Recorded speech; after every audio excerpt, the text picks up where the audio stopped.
শাস্ত্রে বলেছেন, প্রভুপাদ লিখেছেন যে প্রসাদে পুরে সর্ব আশা, মানে আপনাকে যদি অনেক কিছু দিয়ে দেয়, ধরুন অনেক কিছু রান্না হচ্ছে, অনেক কিছু ব্যঞ্জন হচ্ছে, তার মধ্যে যদি একটু গোবিন্দর যদি একটু পরমান্ন দিয়ে দেয়, সেইটাই তৃপ্ত লাগবে, আর বাকি জিনিসটা অতটা ভালো লাগবে না। তো সেই জন্যে আমাদের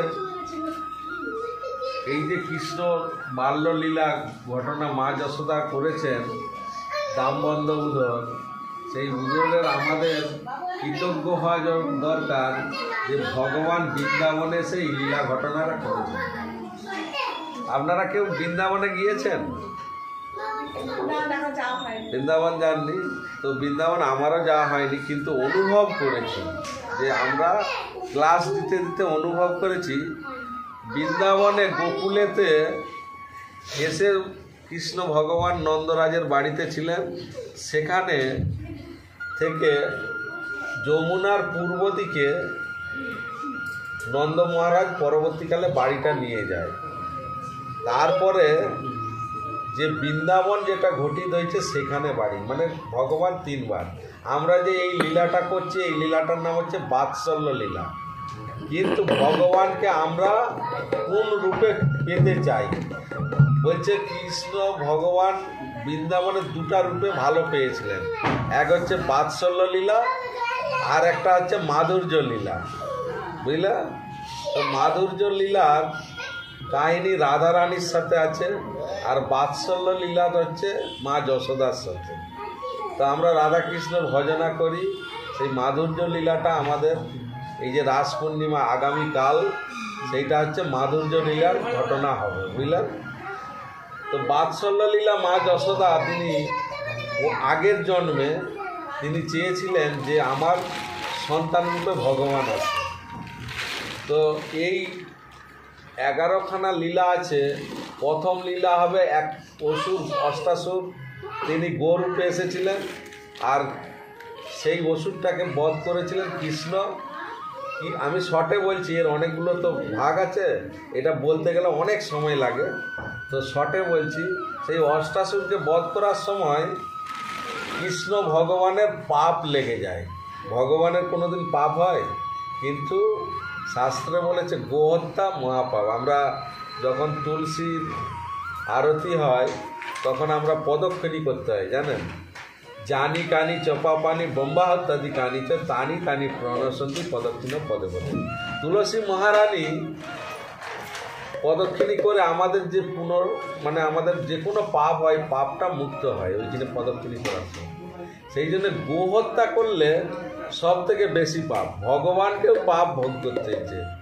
তাই অষ্টাসুরকে বধ করেছিলেন। অষ্টাসুর ছিলেন মানুষ, মানে অসুর, তিনি গরু রূপে এসেছিলেন, তাই হত্যা করেছিলেন বলে তার পাপ লেগেছিল। কৃষ্ণ তখন কি করেছিলেন যে আমার পাপটা কিভাবে মুক্ত হবে? আমি তো পাপ করেছি, আমি যদি আমার পাপ বুঝতে পারি, আমাকে মুক্ত করতে হবে। তখন কৃষ্ণ বললেন তাহলে আমার কিভাবে মুক্ত হবে? রাধারানীর অষ্টসখী বললেন যে এই পাপ মুক্ত হবে, সব তীর্থে গিয়ে আপনাকে স্নান করে তীর্থস্থান ঘুরতে হবে পুরো পৃথিবীর মধ্যে। তখন কৃষ্ণ বলল আমি যদি সব তীর্থস্থানে যেতে যেতে করি অনেক দিন সময় লাগবে। তখন বললেন না, তাছাড়া উপায় নেই। তখন কি করলেন? ওখানে একটা কৃষ্ণ ভগবান পায়ের গোড়ালি করে কুণ্ড খুললেন, কুণ্ডটা নাম দিলেন শ্যামকুণ্ড। আর সেখানে সব গঙ্গা যমুনা সবাইকে আহ্বান করলেন, কাবেরী কৃষ্ণা গোদাবরী সবাইকে আহ্বান করে সেই কুণ্ডতে জল ভরলেন। আর জল ভরে ভগবান চাইলে সব পারে, আমরা চাইলে পারবো কি? আমরা একটা পুকুর তুললে জলই পাবো না, পাবো? অত আনতে পারবো না, তাকে হয়তো মেশিন দিয়ে পাইপ লাগিয়ে জল আনতে হবে।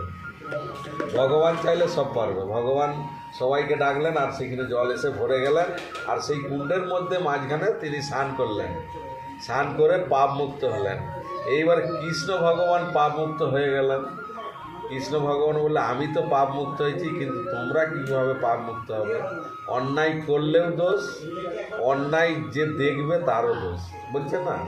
রাধারানী অষ্টসখীবৃন্দ, রাধারানী তারা দেখেছে গোহত্যা করতে, বলছে তোমাদের পাপ কিভাবে মুক্ত হবে? ওই তখন ভগবান কৃষ্ণকে বলছে তোমরাও কুণ্ড খুলে স্নান করো।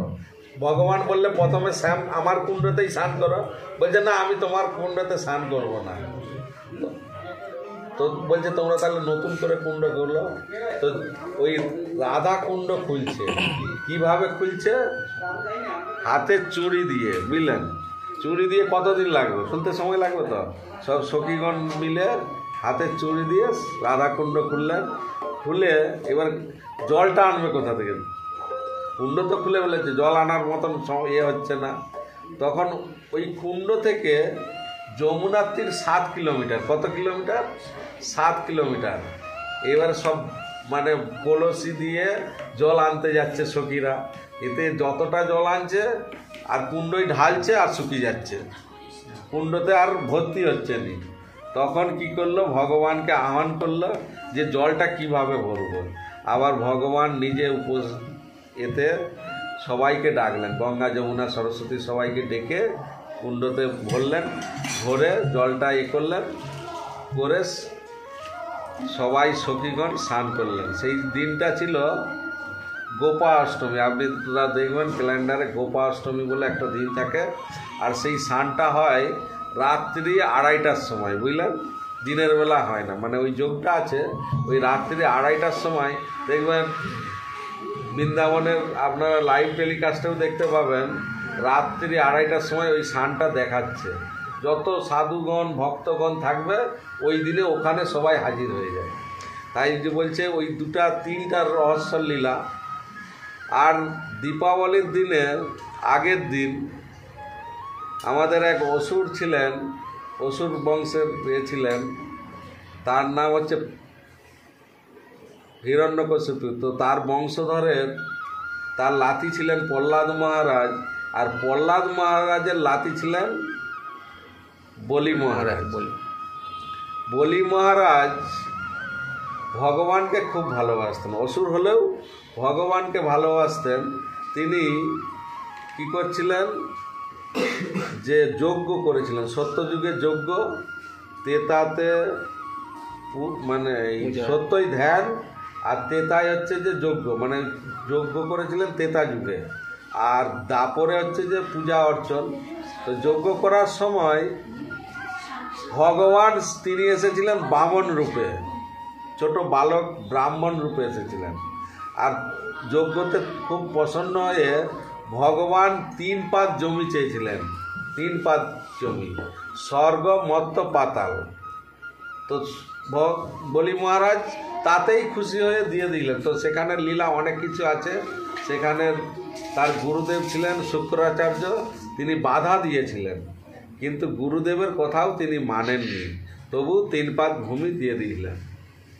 সেই 3 পাত ভূমি দেওয়ার কারণে তার কন্যা ছিলেন, বলি মহারাজের কন্যা, তিনি তার মনে আক্রোশ হয়েছিল যে আমার রত্নাবলী যে আমার পিতার সব সম্পত্তি নিয়ে নিল, স্বর্গ মর্ত্য পাতাল। তবু ভগবান কি করলেন? সেই বলি মহারাজকে নরকে ঠাঁই দিলেন, মানে পাতালে, পৃথিবী লোককে ঠাঁই দেয়নি। তখন তার মেয়ের খুব মনের মধ্যে রাগ হয় ভগবানের প্রতি, যে ভগবান এত নিষ্ঠুর, এত কিছু দিয়েও তবু সব নিয়ে নিল। তো ভগবানকে বলেছে, মানে মনে মনে করছে, আমি পরজন্ম হই তোমাকে আমি বিষ পান করে মারব, বুঝলে ভগবানকে। তো পরজন্মে এসেছিলেন দাপর যুগে, পুতনা রাক্ষস রূপে এসেছিলেন। ওই বলি মহারাজের কন্যা পুতনা রাক্ষস রূপে এসেছিলেন। তো সে লীলাটা ওটা অন্য লীলা, এতে গেলে হবে না। তো সেই বলি মহারাজ দীপাবলির আগের দিন ভগবান বলেছেন তুমি সব দিন পাতালে থাকবে, দীপাবলির আগের দিন এসে দীপদান করতে হবে দীপাবলির দিন। আর ওই দীপাবলির দিন তোমার পূজা করা হবে, অসুরের পূজা হয় ওই দিনে। তো দীপাবলির দিন বলি মহারাজের পূজা হয়। আর দীপাবলির দিন আর এক কুবের মহারাজ ছিলেন, তার 2 পুত্র ছিলেন। 2 পুত্রের নাম হচ্ছে একজন নল আর এক নলগিব, 2জন পুত্র। তা বাবা মায়ের পয়সা ধন সম্পত্তি থাকলে ছেলেরা কীরকম মানুষ হবে? আমরা যখন ছোটোবেলায় ছিলাম বাবাদের আর্থিক অবস্থা ছিল না, তো আমরা যা করে খেয়ে বেঁচেছিলাম, কিন্তু যার বাড়িতে ধন সম্পদ এসে যাবে তার ছেলেমেয়েরা কী রকম খাবে? ভালো মন্দ খাবে, কেউ কিছু খারাপ খেতে দিবে? তো ওই দুই সন্তান তারা মদ্যপান করে রাস্তায় পড়ে থাকতেন আর যাকে তাকে উল্টোপাল্টা ভাষা সব কিছু বলতেন। তো সাধু বাবা আসছিলেন, তাদেরকে তুচ্ছ করেছিলেন। সেই সাধু বাবা তাদের অভিশাপ দিয়েছিলেন যে পরজন্মে, মানে এই জন্ম থেকে তোমরা বৃক্ষ হয়ে থাকবে, গাছ। কী গাছ হবে? অর্জুন গাছ। দুটা দেখবেন ওইখানে উদুখল আছে, এটার পুরোটা মানচিত্র দেয়নি। উদুখলের দু সাইডে দুটা অর্জুন গাছ আছে, সেই অর্জুন গাছ হয়েছিলেন। আর এই দীপাবলির রাত্রেই, মানে এই লীলাটার সময় ওই অর্জুন গাছ থেকে ওই দুজন সন্তান মুক্ত হবে, কুবেরের দুই ছেলে। তো আমাদের এই লীলাটা আছে, বলি মহারাজের লীলা। আর দীপাবলির দিন মেন লীলা সেটা হচ্ছে দাম বন্ধর লীলা, মানে দড়ি বাঁধার লীলা। ওইটা হয়েছিল ভোর 4টা থেকে রাত্রি 8টা অবধি, সারা দিনের খেলা। ওই লীলাটা ছোটোখাটো লীলা নয়, ওই গল্প বলতে গেলে একদিন লাগবে, বুঝলেন? তো যাই হোক, এর থেকে সব থেকে একটা গুরুত্বপূর্ণ লীলা হচ্ছে যেটা মাতাজিদের কাজে লাগবে।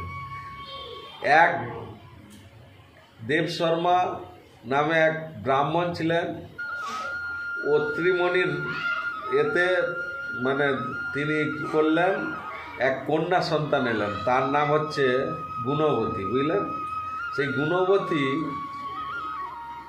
উনি ওনার বিবাহ দেয়, চন্দ্র শর্মা বলে একজনের সাথে বিবাহ দেয়। তো সেই বিবাহ দেওয়ার সাথে তিনি ঘর সংসার খুব সুন্দর করছিলেন, কিন্তু হেনকালে শ্বশুর জামাই বাণিজ্য করতে যায়, বাণিজ্য করতে গিয়ে মারা যায়। শ্বশুর জামাই মারা যায়, তো তার কন্যা খুব মানে ক্রন্দন করে করছিলেন, মানে কেউ যদি তার স্বামী মারা যায় সে কেমন অবস্থা হবে কি না? তো সেই রকম হতে তার খুব ছিল, কিন্তু ভগবানের প্রতি নিষ্ঠা প্রায়ণে ভক্তি করতেন। কার্তিক মাসের ব্রত করতেন আর একাদশী ব্রত করতেন, ঠিক আছে? আমি শর্টে বলছি, বলতে গেলে অনেক সময় লাগবে। তো ব্রত করার সময় ব্রহ্ম মুহূর্তে স্নান করতে হতো। কি ব্রহ্ম মুহূর্তে স্নান করলে আমরা ভগবানকে যা বলবো তাই পাওয়া যায়, মানে এই জন্ম না হলেও পরজন্মে পাওয়া যায়। ব্রহ্ম মুহূর্তে স্নানটা সব থেকে গুরুত্বপূর্ণ। এই গুরুত্বপূর্ণটা আমরা না হলেও আগেকার দিনে, আজ থেকে 40 বছর কি 30 বছর আগে যাবেন, যে বাড়ির মধ্যে ধরুন কোনো বয়স্ক মাতাজি যদি থাকে, তারা কিন্তু তাদের বাড়ির বিয়ের বৌমাদের কিংবা কন্যাদের মানে সকাল অবধি ঘুমাতে দিত না, ভোর হতো বিছানা থেকে বের করে দিতে হতো। যে বৌমা হয়তো ভোরবেলা উঠবেনি তাকে দরজায় ঠিকই বলবো, বৌমারা বেরিয়ে যাও, মানে স্বামীরা ঘুমাবে কিন্তু বৌমা কন্যারা যেমন না ঘুমায়। এই আগেকার দিনে ছিল এটা, এখন কিন্তু এইটা আর নেই। তো যাই হোক, সেই গুণবতী মারা যাওয়ার পরে তিনি কি করতেন, ভগবানের কার্তিক ব্রত করতেন আর একাদশী ব্রত করতেন। বলছে ভগবানের সব থেকে ব্রত শ্রেষ্ঠ হচ্ছে একাদশী আর কার্তিক ব্রত, বুঝলে? এর থেকে আর কোনো ব্রত নেই। তো কার্তিক ব্রত করতে গেলে সারা মাস করতে হয়। এখন আমরা তো ইন্দ্রিয় তৃপ্তির জন্য পারি না, কার্তিক ব্রত একটু কঠিন আছে, কিন্তু পালতে পারলে ভালো নিয়ম। আমি পরে বলবো কিভাবে পালতে হবে। তো যাই হোক, ওই কন্যা কী করলেন, কার্তিক ব্রত পালনের সময় ওনার খুব শরীর খারাপ, এত জ্বর হয়েছে, উঠতে পারে না। আর আমাদের শরীরে জ্বর হলে কেমন হয়, মনে হয় কাজ ফাজ ছেড়ে দিই, একটু শুয়ে পড়ে থাকি, তাই তো? তো উঠতে পারেনি, কিন্তু উনি ওই জ্বর শরীরেই গঙ্গার তটে, মানে উনি হরিদ্বারে ছিলেন, গঙ্গার তটে গিয়ে স্নান করতেন আর ভগবানের সেবা লাগিয়ে আরতি। স্নান করতে গিয়ে খুব কাঁপুনি দিচ্ছে, কাঁপুনি দিতে মনটা চাইছে যে যাব না, কিন্তু তিনি জলে স্পর্শ করলেন, করে গেলেন, গিয়ে দেখলেন জলে যখন স্পর্শ করছে, স্পর্শ করার পরে দেখলেন একটা পুষ্পহ্রদ আসছে। জলে স্নান করছে, ডুব দিলেন, একটা পুষ্পহ্রদ এলেন। তো উনি ভাবলেন পুষ্পহ্রদটা কিসের জন্যে আসছে। তারপর দেখলেন ওনাকে আনতে এসছে।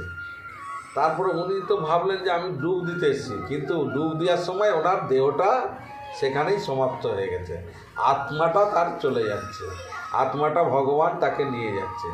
পরজন্মে সত্রাজিৎ উনি চলে গেলেন, কেন কার্তিক ব্রত করতে করতে উনি মারা গেলেন, দেহটাকে ছাড়লেন, আত্মাটা চলে গেলেন। ভগবানকে যে এই কার্তিক ব্রত করে যে মন্নত মাংবে, উনি মন্নত মেগেছিলেন যে আমি ভগবানের পাশে যেমন থাকি, ভগবান তখনই বলে তথাস্তু, আমি তোমার পূরণ করব। পরের জন্মে রাজার কন্যা হয়ে আসে, রাজার নাম ছিল সত্রাজিৎ আর কন্যা হয় সত্যভামা, বুঝলেন? আপনারা জানেন ভগবানের এক পত্নীর নাম সত্যভামা। ভগবানের প্রথম পত্নী হচ্ছে যে রুক্মণী। ভগবান 8খানা বিয়ে করেছিলেন, বুঝলেন? কটা? অনেক বিয়ে করেছে, এটা 8টা বলছি, আরো বলবো, বুঝলেন? ভগবান নিজে বিয়ে করেছে 8টা, কিন্তু ভগবান 16,108টা বিয়ে করেছে। কত? হ্যাঁ, ওটাও বলবো, কাহিনীটা এখনই বলে দেবো ছোট্ট করে, ঠিক আছে? তো সত্যভামা, হ্যাঁ টাইম বেশ, আমি এটা ছোট করে দিই। সত্যভামা তিনি তার বাবার সত্যরাজিৎ, তার কাছে একটা মণি ছিল, সেই মণিটার কৃষ্ণ লিয়ার জন্য যুদ্ধ করতে গেলেন। সেই মণিটা পেয়েছিলেন, যুদ্ধ করে ভগবান পেয়েছিলেন, কিন্তু তাকে সত্যজিৎ করেছিলেন, আমি ছোট করে দিয়েছি। তো সত্যজিৎ বললেন আমার কন্যাকে বিবাহ করতে হবে, তাই সত্যভামাকে বিবাহ করেছিলেন আর বিবাহ করে নিয়েছিলেন। কিন্তু ভগবানের 2টা পত্নী হচ্ছে খুব এক হচ্ছে রুক্মণী আর সত্যভামা, আর অন্য পত্নী আছে, যেমন জাম্ববতী আছে, কালিন্দী আছে, অনেকে আছে, কিন্তু সত্যভামা রুক্মণী হচ্ছে কে? মাতা লক্ষ্মী, আর সত্যভামা ওই ছিলেন গুণবতী। তো সেখানে ওই সত্যভামা তিনি ভগবানকে ওই কার্তিক ব্রত করেছিলেন বলে ভগবানের সাথে স্বামীর সম্পর্কে ছিলেন। আর ওই সত্যভামা 16,100 মহিলার সাথে কৃষ্ণের বিবাহ দিলেন, সত্যভামাই, অন্য কেউ দেয়নি। পত্নী স্বামীর বিয়ে দিচ্ছে ওই সত্যভামা, বুঝলেন? এর কাহিনী বিরাট, ছোট করে বলাও যাবে না, একে বলতে গেলে অনেক কাহিনী আছে। তো আমরা আজকে দীপদান করব দামবন্ধ উদর।